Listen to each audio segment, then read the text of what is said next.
Célébrée chaque année le deuxième dimanche après Noël, la fête de l'Épiphanie célèbre l'arrivée des mages venus d'Orient qui ont voyagé de longs jours pour adorer l'enfant Jésus à Bethléem et dont la naissance leur a été indiquée par une étoile. C'est une histoire qu'on trouve dans l'Évangile et la tradition s'en est emparée.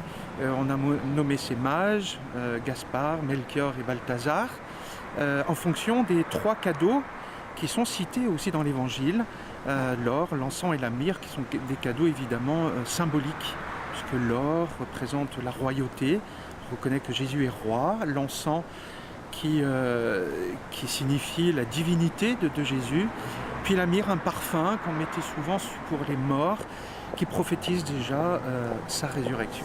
Et si chaque année la fête de l'Épiphanie se célèbre avec une traditionnelle galette des rois, cette dernière n'a pourtant aucun lien avec la venue des mages. Dans beaucoup de fêtes chrétiennes, il est associé des traditions culinaires, ça dépend des régions aussi, des régions du monde.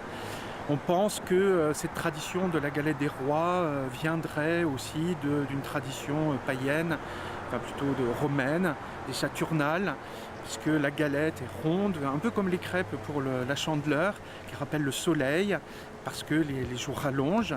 Et pour nous, le soleil, évidemment, c'est Jésus-Christ. À l'époque romaine, pour célébrer le renouveau de la vie, on faisait une fête et on désignait un roi d'un jour grâce à une fève glissée dans un gâteau.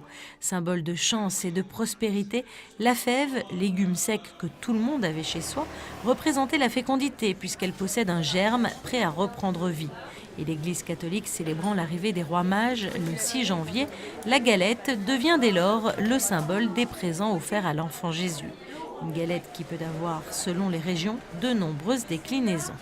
Nous avons la brioche avec des fruits confits, la brioche provençale et la brioche et la galette à la frangipane.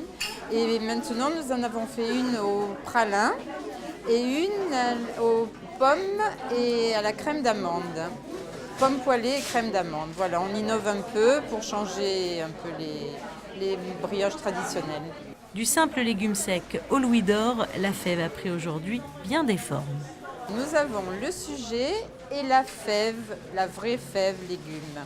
Voilà, cette année nous mettons les schtroumpfs et la licorne pour les petites filles. Une tradition qui trouve donc ses prémices dans l'Antiquité et qui n'est pas prête de s'éteindre à la grande joie des gourmands.